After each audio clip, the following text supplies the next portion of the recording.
हाँ, तो मेरे भारत के सभी मजदूरों, मैं हरपाल वौरे, एक छोटा सा कवि व गायक व सत्संग प्रवक्ता, गांव हबीपुर, खुर्जा जंक्शन के पास, जिला बुलंदशहर, उत्तर प्रदेश, इस समय भारत के आप सभी मजदूरों के दुख को देख करके मैं भी इस समय बहुत दुखी हूँ। जिस समय मैं टीवी पर आपका सीन देखता हूँ, 40 के टेम्परेचर में, और रेलवे लाइन पर गरम रेलवे लाइन, गरम कंकड़ और स्लीपर, उन पर पैदल चलते हुए, और आप पर टूटी हुई चप्पलें, किसी किसी भाई की तो वो टूट भी जाती हैं, तो नंगे पैरों से, और पैरों में छाले भी पड़ गए हैं, आप पैदल कोई 2-4 किलोमीटर नहीं, कोई 1000 किलोमीटर, कोई 1200, 1500, 1700 किलोमीटर तक पैदल आप जा रहे हैं। अगर किसी आदमी से जो सुखी है हर प्रकार से, और उससे कहा जाए कि आप इस गर्मी में 10 किलोमीटर पैदल चलकर दिखाओ, तो वो 5 किलोमीटर भी पैदल नहीं जा सकता। परंतु आप, हमारे भारत के मजदूर, इस समय कई कई हजार किलोमीटर सर पर बोझ और अपने छोटे बच्चों को लेकर के आप अपने गांव की आस लगाए हुए चले जा रहे हैं। ना ही कोई रोटी देने वाला है, और प्यास लगे तो ऐसे में कोई पानी भी कोई पूछने वाला नहीं है, और कहीं कहीं तो पुलिस मिल जाती है तो बेचारों के पीछे डंडा लेकर पीछे पड़ जाती है। तो कितना बड़ा कहर इस समय मेरे भारत के मजदूरों तुम पर आया हुआ है। सबसे बड़ी त्रासदी जब से सृष्टि रची है और आज तक, जब से दुनिया बनी है आज तक, अगर कोई त्रासदी कहलाएगी तो वो कोविड-19, कोरोना वायरस का कहर, जो आज सन 2019 से 2020 में इस समय चला हुआ है। हजारों लोग रोज मारे जा रहे हैं और इस बीमारी की चपेट में आते जा रहे हैं। तो आगे के लिए भी कोई उम्मीद दिखाई नहीं दे रही है कि इसका अंत कब होगा। जो मजदूर अपना बेलदारी मजदूरी करके, ठेले लगा करके रोज अपना पेट भर लेते थे, आज वो बेरोजगार हो गए हैं, फैक्ट्रियां बंद हो गई हैं। तो मेरे भारत के मजदूरों, आप मेरी इस वीडियो को अगर देख रहे हों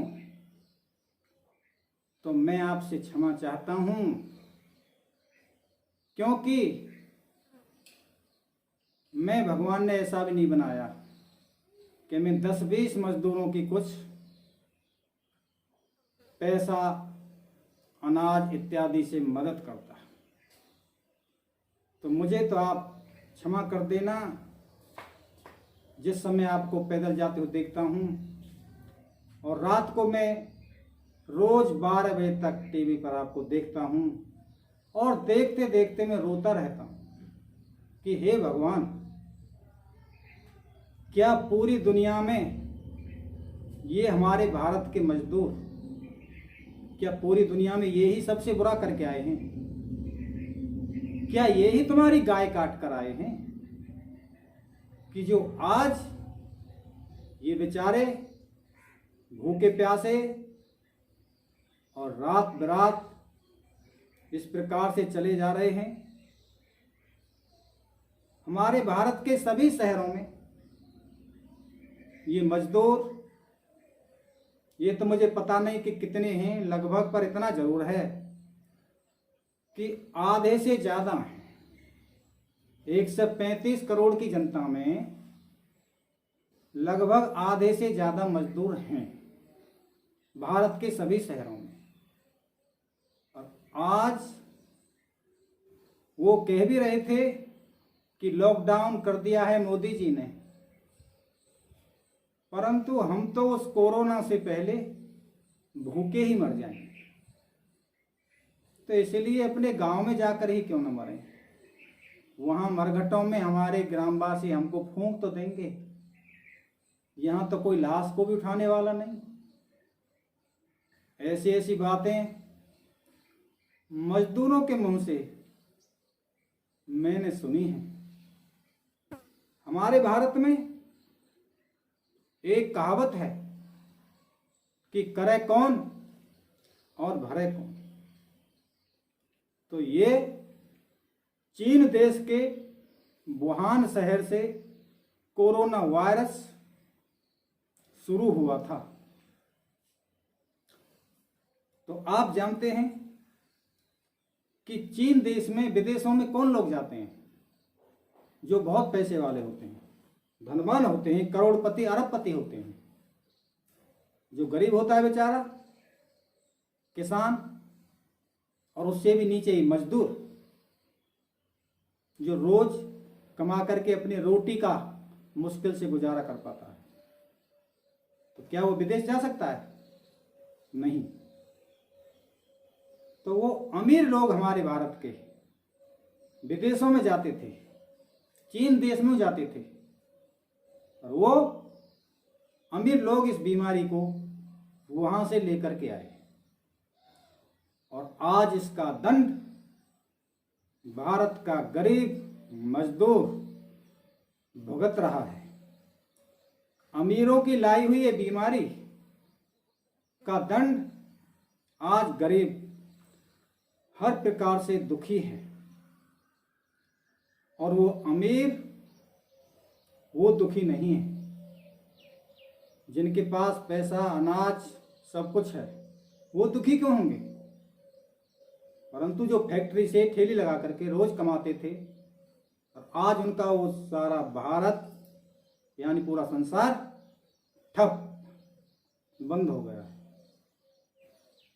तो ये त्रासदी इस समय बहुत बड़ी त्रासदी कहलाएगी, और ये मजदूर, इन पर अगर ऐसा ही सहारा होता गांव में या अपने शहरों में, छोटे छोटे शहरों में, तो फिर ये दिल्ली, कोलकाता, मुंबई, चेन्नई जैसे शहरों में, जयपुर, अहमदाबाद जैसे शहरों में ये कमाने के लिए क्यों जाते? जब उन बेचारे गरीब मजदूरों पर गांव में जमीन नहीं थी या बहुत कम थी, घर भी इतना अच्छा नहीं था, कोई संपत्ति नहीं थी, तो वो इसीलिए तो शहरों में गए, और वो शहरों में उनका काम कोरोना के कारण लॉकडाउन में बंद हो गया। तो आज वो अपने गांव में जो जा रहे हैं और पहुंच चुके हैं, तो वहां तो वो पहले से ही गरीब थे, और वहां भी बेचारे न जाने उनको रोटी खाना कुछ मिल रहा होगा या नहीं। वहाँ पर हमारे पत्रकार भाई, मैंने जाते नहीं देखा गांव में, क्या उनके साथ में क्या हो रहा होगा। हालत में हमारी सरकार, ये नहीं कहता कि हमारी सरकार इनकी मदद नहीं कर रही है। हमारी सरकार जैसी भी उन पर बन रही है, इनकी मदद रोटी आदि से कर रही है, परंतु फिर भी टीवी पर जब दिखाया जाता है, दिल्ली का दिखाया गया था सीन कि 6 घंटे लाइन में लगा था वो बेचारा बुजुर्ग, और उससे पत्रकार ने पूछा कि कल भी आए थे, कि जी हाँ आए थे, कि कै घंटे लाइन में लगे थे, कि 6 घंटे। रोटियां बट रही थी वहां पर, कि कै रोटियां मिली थी, कि 3, कि घर में कितने जने आप, कि 5।